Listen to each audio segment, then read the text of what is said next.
አንድ ሰው 3 ጊዜ አይደለም ከዛ በላይ ግሪን ካርዱን እያደሰ መቆየት ይችላል። ሁለት አይነት ግሪን ካርድ አለ። አንደኛ ኮንዲሽናል ግሪን ካርድ ለ2 ዓመት የሚሰጥ ነው። ይሄ በኢምፕሎይመንት ሊገኝ የሚችል፣ በኢንቨስትመንት ሊገኝ የሚችል፣ እንደገና ደግሞ በጋብቻ ሊገኝ የሚችል ነው። ከ2 ዓመት በኋላ ዩኤስሲአይኤስ የገባበት ኢንቨስትመንት ወር ትዳር እውነተኛ መሆኑን ጄኒን መሆኑን ከተመለከተ በኋላ ፐርማነንት የሆነ ቀጣይነት ያለው የ10 ዓመት ግሪን ካርድ ይሰጣል ማለት ነው። ስለዚህ ለ10 ዓመት ያገኘነውን ግሪን ካርድ በየ10 ዓመቱ እያሳደስን 3 ጊዜ በህይወት እስከቆየን ድረስ መቀጠል እንችላለን። ከዛም በላይ በተደጋጋሚ ግሪን ካርድ ማደሳችን ችግር አይፈጥርም። የግድም ሲቲዝን ሁኑ የሚለን አካል የለም። በእርግጥም አንዳንድ ሀገሮች ዱዋል ሲቲዝንሺፕ እንደ ኢትዮጵያ ስለማይፈቅዱ ሰዎች ኢትዮጵያዊነታቸውን ማጣት የማይፈልጉ፣ ኢትዮጵያዊነታቸውን ይዘው መቀጠል የሚፈልጉ፣ ሌላ ዜጋ መሆን የማይፈልጉ፣ ከራሳቸው የፖለቲካልና የሞራል አቋም አንጻር ኢትዮጵያዊ ሆነው መጽናት የሚፈልጉ ሰዎች ብዙ እናውቃለን። ወደ ሲቲዝንሺፕ መሄድ የማይወዱ የማይፈልጉና እነዚህ ሰዎች በግሪን ካርድ መቆየት ይችላሉ። አንዳንድ ጊዜ ደግሞ ካለብን የኢሚግሬሽን ችግር አንጻር ወደ ዜግነት መሄድ ችግር የሚፈጥርብን ሰዎች አለን። እነዛ በተለይ ወደ ዜግነት መሄድ የለባችሁም በፍጹም ማለት ነው። ለምሳሌ ከዚህ በፊት የኢሚግሬሽን ሂደትን ዋሽታችሁ ከሆነ ሲቲዝንሺፕ ላይ ስትደርሱ ከእንደገና አዲስ ምርመራ ስለሚከፍት የግሪን ካርዳችንን ሁሉ ሊያሳጣ ይችላል። በዲቪ ስንመጣ ዋሽተው የመጡ ሰዎች ገጥመውኛል። እነዚህ ኦፊሰሮቹ ራሱ አሜሪካን ኤምባሲ ስቴት ዲፓርትመንት የሚሰሩ ኦፊሰሮች ራሱ ይነግሯቸዋል። ወደ ሲቲዝንሺፕ ስትሄዱ በኋላ ላይ ግሪን ካርዳችሁን ልታጡ ትችላላችሁ። ምክንያቱም መዋሸት ሲግኒፊካንት ፕሮብሌም ነው። የሞራል ኢሹ የሚያነሳ ሞራል ተርፒቲዩድ ካራክተር ኢሹ የሚያነሳ ነው እና ወደ ዜግነት እነዚህ ሰዎች መሄድ እንዳሌለባቸው ብዙ ጊዜ አድቫይዝ አድርጌያለሁ። ወይም ደግሞ እንደነዚህ አይነት ችግር ያለባቸው ሰዎች ሲሪየስሊ ሎየርን ማማከር፣ ከሰልፍ ኢንትረስቱ የዘለለ የኛን ኢንትረስት ያማከለ ምክር የሚሰጠንን ሰው ማናገር ወሳኝ ነው። በነጻነት ምድር ላይ የታሰረችው ነጻነት፣ የናስር አህመድ ሰቆቃና የአሜሪካ የኢሚግሬሽን አዲስ ገጽታም። ጥር 14 ቀን 2026 ከቀኑ 5:30 በሴንት ፖል ሚኔሶታ የሚገኝ አንድ የመኖሪያ ግቢ የመኪና ማቆሚያ ስፍራ። የ23 ዓመቷ አሜሪካዊት ናስር አህመድ ለወትሮ እንደምታደርገው የዕለት ተዕለት ተግባሯን ለማከናወን ከቤቷ ወጥታ ነበር። ናስራ በዛች ቅጽበት ህይወቷ ለዘላለም እንደሚቀየር አልጠረጠረችም።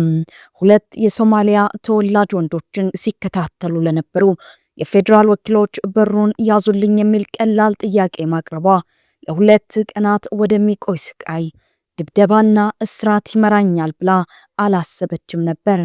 ዛሬ ናስራ በጋዜጣዊ መግለጫ ላይ ስትቀርብ በቀኝ አይኗ ላይ ትልቅ ፋሻ ይታያል። ፊቷ ላይ የሚነበበው ድንጋጤና በንግግሯ ውስጥ የሚሰማው መንቀጥቀጥ የደረሰባትን የስነልቦና ስብራት በግልጽ ያሳያል። በአይሲኢ ታገትኩ ትላለች። ወደ ሰፈሬ መጥተው ያዙኝ፣ አሰሩኝ፣ የዘር ስድብ ሰደቡኝ፣ በኃይል ገፉኝ፣ ጭንቅላቴ ላይ ጉዳት ደረሰብኝ፣ የጮኩና እያለቀስኩ ነበር። በህይወቴ ታስሬ አላውቅም። የህግ ባለሙያዎች እይታም ህገ መንግስታዊ ቀውስ ናስር አህመድ ያጋጠማትን ሁኔታ አስመልክቶ የህግ ባለሙያዎች ጥልቅ ትንታኔ እየሰጡበት ይገኛል። የዜጎች መብት ተከራካሪ ጠበቆች እንደሚሉት የድርጊት በአሜሪካ ህገ መንግስት 4ኛው ማሻሻያ ወይም ፎርዝ አሜንድመንት ላይ የተደነገገውን ያለበቂ ምክንያት ከመፈለግና ከመታሰር የመጠበቅ መብት በግልጽ እየጣሰ ነው። የህግ ባለሙያዎች ትንታኔ በ3 ዋና ዋና ነጥቦች ላይ ያተኩራል። አንደኛ፣ ያለ ምክንያት መታወቂያ የመጠየቅ መብት። ብዙዎች እንደሚሳሳቱት በአሜሪካ ህግ መሰረት አንድ የፌዴራል ወኪል አንድን ሰው በዘፈቀደ መንገድ ላይ አስቆሞ መታወቂያ እንዲያሳይ የመጠየቅ ሙሉ ስልጣን የለውም። ወኪሉ ግለሰቡ ወንጀል መፈጸሙ ወይም ይፈጽም መሆኑን የሚያሳይ ተመጣጣኝ ጥርጣሬ ወይም ሪዝነብል ሰስፔክሽን ሊኖረው ይገባል። በናስራ ጉዳይ ላይ ግን በሩን እንዲከፍቱላት መጠየቋ ወንጀል ሊሆን የሚችልበት ምንም አይነት የህግ መሰረት የለውም። ሁለተኛ፣ ከመጠን ያለፈ ኃይል አጠቃቀም። ናስራ ጭንቅላቷ ላይ ጉዳት ወይም ኮንጌሽን ደርሶባታል። የህግ ባለሙያዎች እንደሚሉት ምንም አይነት ወንጀል ባልሰራችና የጦር መሳሪያ ባልያዘች ወጣት ላይ እንዲህ አይነት ኃይል መጠቀም ያልተመጣጠነ እርምጃ ነው። ይህ ደግሞ በፌዴራል ደረጃ መንግስትን ለከባድ የፍትሐ ብሔር ክስ ወይም ሲቪል ሎስዊት ሊያጋልጠው ይችላል። ሶስተኛ፣ የህግ ውክልና መከልከል። ናስራ ለሁለት ቀናት ያለምንም የህግ ጠበቃ ለእስር መዳረጓ መሰረታዊው የዲው ፕሮሰስ ወይም ተገቢው የህግ ሂደት መብቷ መጣሱን ያሳያል። ከፍርሃት ጥላ ስር ያለችው ትዊን ሲቲስ የናስራ ታሪክ የግል አጋጣሚ ብቻ አይደለም። አባቷ ሙሐመድ አህመድ እንደሚሉት በትዊን ሲቲስ ወይም ሚኒያፖሊስና ሴንት ፖል የሚኖረው የምስራቅ አፍሪካ ማህበረሰብ በአሁኑ ወቅት ከቤት ወጥቶ ለስራ ለገበያና ለተለመደው ህይወት ለመንቀሳቀስ እየፈራ ነው። የኢሚግሬሽንና የጉምሩክ አስከባሪ ወይም አይሲኢ ወኪሎች በየሰፈሩ መታየታቸው በህዝቡ ውስጥ ከፍተኛ ስጋትን ዘርቷል። የክልሉ ህግ መወሰኛ ምክር ቤት አባል ሳመካብ ሁሴን እንደሚሉት የፌዴራል ወኪሎች በቆዳ ቀለም ላይ የተመሰረተ አድሎ ወይም ራሻል ፕሮፋይሊንግ እየፈጸሙ ነው። ጥቁርና ጠቆር ያሉ ሰዎች ያለምንም ምክንያት መንገድ ላይ እየተቆሙ መታወቂያ እንዲያሳዩ ይጠየቃሉ ይላሉ ሁሴን። የህዝብ ደህንነትን መጠበቅ አይደለም፣ የማስፈራራት ማዋከብና በዘር ላይ የተመሰረተ ጥቃት ነው። የዋሽንግተን አዲሱ ፖሊሲና የሴቭ አክት ተጽዕኖ በናስራ ላይ የደረሰው ጥቃት ከአሜሪካ ወቅታዊ ፖለቲካ ሁኔታ ጋር በእጅጉ የተቆራኘ ነው። ፕሬዚዳንት ዶናልድ ትራምፕ ወደ ስልጣን ከተመለሱ በኋላ የኢሚግሬሽን ቁጥጥርን ወደ ብሔራዊ ደረጃ ለማምጣት ጥሪ እያቀረቡ ነው። የሀገር ውስጥ ደህንነት ሚኒስቴር ወይም ዲኤችኤስ ጸሐፊ ክሪስቲ ኖይም በሰጡት መግለጫ የናስራን እስራት አስመልክቶ ጠንካራ አቋም አንጸባርቀዋል። መስሪያ ቤታቸው ናስራን የፌዴራል ወኪሎችን በመደብደብ ይከሳታል። የአሜሪካ ዜጎችን ጨምሮ የህግ አስከባሪዎችን የሚመታ ማንኛውም ሰው በከፍተኛው የህግ ደረጃ ይቀጣል ብለዋል። ወይም ይህ አቋም ከቅርብ ጊዜ ወዲህ በኮንግረሱ አጀንዳ ከሆነው የሴቭ አክት ወይም የአሜሪካ መራጮችን ብቃት የማረጋገጫ ህግ ጋር አብሮ የሚሄድ ነው። ህጉ መራጮች ድምጽ ለመስጠት የዜግነት ማረጋገጫ ሰነድ እንዲያቀርቡ የሚያስገድድ ቢሆንም በተግባር ግን እንደ ናስራ ያሉ ዜጎች በየመንገዱ ዜግነትን አረጋግጥ በሚል የማዋከብ ሰለባ እንዲሆኑ መንገድ ከፍተዋል የሚሉ ስጋቶች እየበረቱ ነው። ተመሳሳይ ታሪኮች ከቴክሳስ እስከ ካሊፎርኒያ። የናስራ አደጋ ለብቻው የመጣ አይደለም። ባለፉት ጥቂት ሳምንታት በአሜሪካ የተለያዩ ግዛቶች ተመሳሳይ ድርጊቶች ተመዝግበዋል። በቴክሳስ አንዲት የላቲን ተወላጅ እናት ልጆቿን ከትምህርት ቤት ልታመጣ ስትሄድ የዜግነት ሰነድ ባለመያዟ ብቻ በወኪሎች ተይዛ ለሰዓታት መቆየቷ ከፍተኛ ተቃውሞ አስነስቷል። በካሊፎርኒያም በአንድ እርሻ ቦታ ላይ የሚሰሩ ሰራተኞች ያለ ፍርድ ቤት ትዕዛዝ በወኪሎች ተከበው መታወቂያ እንዲያሳዩ መገደዳቸው የሲቪል መብቶች ተከራካሪዎችን አስቆጥቷል። ናስራ በሸርበርን ካውንቲ እስር ቤት ለ2 ቀናት ያሳለፈችው ስቃይ በህግ ጠበቃም ሆነ በቂ ምክንያት ያልተደገፈ እንደነበር ተወካዩ ሳመካብ ሁሴን ይናገራሉ። ናስራ ድንጋጤ ውስጥ ናት፣ ፈርታለች፣ ዳግም እንደ ቀድሞ አትሆንም ይላሉ። እውነታዎችና የወደፊት ስጋቶች አሜሪካ በአሁኑ ወቅት በታሪኳ ታይቶ የማይታወቅ የኢሚግሬሽን ፖሊሲ ለውጥ ውስጥ ትገኛለች። ፕሬዚዳንት ትራምፕ የብሔራዊ ደህንነት ጥያቄን ከኢሚግሬሽን ቁጥጥር ጋር በማያያዝ የፌዴራል ወኪሎች ሰፋ ያለ ስልጣን እንዲኖራቸው እያደረጉ ነው። አስገራሚ እውነታም ምንም እንኳን የህጉ የውጭ ዜጎችንና ህገወጥ ስደተኞችን ለመቆጣጠር ታስቦ የወጣ ቢሆንም እንደ ናስራ ያሉ የአሜሪካ ዜግነት ያላቸው ሰዎች በቆዳ ቀለማቸውና ባለባበሳቸው ሂጃብ በመልበሳቸው ምክንያት ለጥቃት መጋለጣቸው የዲሞክራሲውን መሰረት ጥያቄ ውስጥ ጥሎታል። የናስራ አህመድ ታሪክ በአሜሪካ የነጻነትና የደህንነት ሚዛን የት ጋር እንዳለ የሚያሳይ ትልቅ መስታወት ነው። በአንድ በኩል መንግስት ህግና ስርዓትን አስከብራለሁ ሲል፣ በሌላ በኩል ደግሞ ንጹሃን ዜጎች በገዛ ስፍራቸው ሰላም እያጡ ነው። ናስራ ዛሬ የምትፈልገው የደረሰባት ድብደባና የዘር ስድብ ተገቢውን የህግ ምላሽ እንዲያገኝ ነው።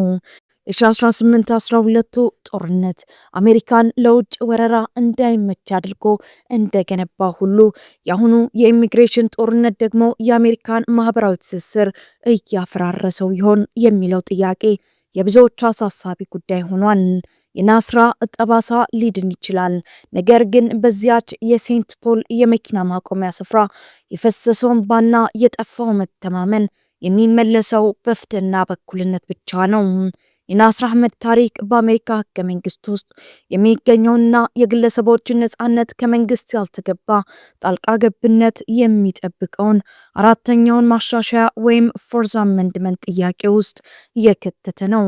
ይህ ህግ ሰዎች በራሳቸው በቤታቸውና በንብረቶቻቸው ላይ ያለአግባብ ከመፈለግና ከመያዝ ወይም አንሪዝኔብል ሰርች ኤንድ ሴዙር የመጠበቅ መብት እንዳላቸው ይደነግጋል። የህግ ባለሙያዎች እንደሚሉት የፌዴራል ወኪሎች ናስራን በቁጥጥር ስር ለመዋል በቂ ምክንያት ወይም ፕሮቤብል ኮዝ አልነበራቸውም። አንድን ሰው በጎዳና ላይ አስቆሞ መታወቂያ እንዲያሳይ ለመጠየቅ ግለሰቡ ወንጀል መፈጸሙ የሚጠቁም ተመጣጣኝ ጥርጣሬ መኖር አለበት። በሩን እንዲከፍቱላት መጠየቋ ግን ወንጀል ሊሆን የሚችልበት ምንም አይነት የህግ መሰረት ባለመኖሩ ወኪሎች ህገ መንግስታዊ ጥሰት መፈጸማቸው ይነገራል። በተጨማሪም ናስራ ላይ የደረሰው የጭንቅላት ጉዳት ወይም ኮንሰሽን ወኪሎች የተጠቀሙት ኃይል ተገቢ ያልሆነ ወይም አንሪዝኔብል ፎርስ መሆኑን ያሳያል። ይህም በአራተኛው ማሻሻያ ጥላ ስር በጽኑ የተከለለ ነው። በአሜሪካ ህገ መንግስት ውስጥ የሚገኘው አራተኛው ማሻሻያ ወይም ፎርዝ አሜንድመንት የግለሰቦችን ግላዊ ነጻነትና ደህንነት ከመንግስት ያልተገባ ጣልቃ ገብነት ለመጠበቅ የተነደፈ ትልቁ የህግ ጋሻ ነው። የማሻሻያ በናስር አህመድ ጉዳይም ሆነ በማንኛውም የኢሚግሬሽንና የፖሊሲ ቁጥጥር ወቅት ዋነኛው መከራከሪያ ነጥብ ነው። ስለ አራተኛው ማሻሻያ ይበልጥ ግልጽ እንዲሆንልህ ዋና ዋና ነጥቦች እንደሚከተለው ይቀርባሉ። አንደኛ፣ የአራተኛው ማሻሻያ ዋና ዓላማ የህግ ሰዎች በራሳቸው በቤታቸው በሰነዶቻቸውና በንብረቶቻቸው ላይ ያላግባብ ከመፈለግና ከመያዝ ወይም አንሪዝነብል ሰርችን ሲዞር የመጠበቅ መብት አላቸው ይላል። መንግስት፣ ፖሊስ ወይም አይሲኢ ያንድን ሰው ግላዊ ነጻነት ለመንካት በቂ ምክንያት ወይም ፕሮባብል ኮዝ ሊኖረው ይገባል። ሁለተኛ፣ በናስር አህመድ ጉዳይ ላይ ያለው ትርጉም በኢሚግሬሽን ወኪሎችና በናስራ መካከል የተፈጠረው ግጭት ከዚህ ህግ አንጻር ሲታይ ሶስት መሰረታዊ ጥያቄዎችን ያስነሳል።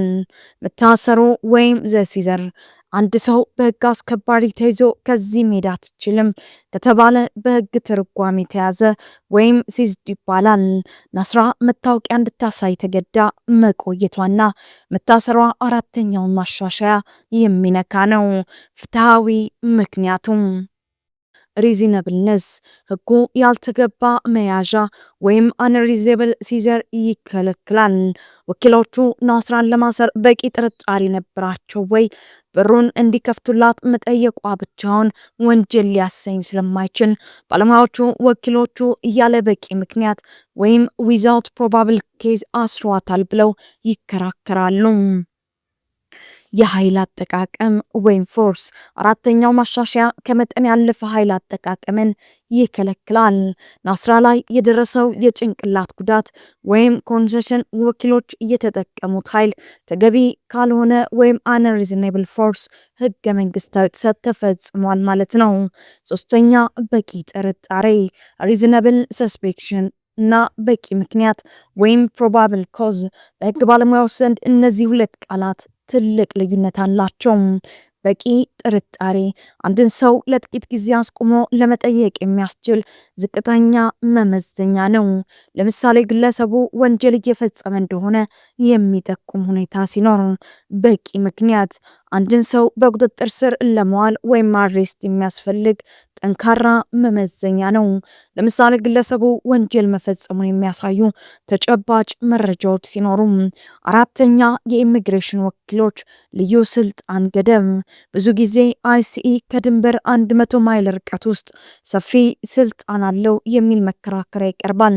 ሆኖም ግን የጠቅላይ ፍርድ ቤት ውሳኔዎች እንደሚያሳዩት ምንም እንኳን በድንበር አካባቢ ጥብቅ ፍተሻ ቢኖርም የአሜሪካ ዜጎችና ነዋሪዎች ከድንበር ርቀው በሚገኙ ከተሞች እንደ ሴንት ፖል ውስጥ ሲንቀሳቀሱ አራተኛው ማሻሻያ ሙሉ በሙሉ ይጠብቃቸዋል። ማጠቃለያ ናስር አህመድ ታገትኩ ስትል በህግ ቋንቋ አራተኛው ማሻሻያ የሰጠኝ መብት ተጣሰ ማለቷ ነው። መንግስት ያለበቂ ማስረጃና ያለ ፍርድ ቤት ትዕዛዝ የአንድን ዜጋ ነጻነት መገደብ አይችልም። ይህ ካልተከበረ የአሜሪካ ዲሞክራሲ ዋስትና የሚያጣ በመሆኑ የናስራ ጉዳይ ለብዙዎች ትልቅ ትኩረት ሰጥተውታል። ማሳሰቢያም የመረጃ ለትምህርትና ለዜና ትንታኔ የቀረበ እንጂ የህግ ምክር አይደለም። ለተወሰኑ የህግ ጉዳዮች የተፈቀደላቸውን የህግ ባለሙያዎች ማማከር ተገቢ ነው።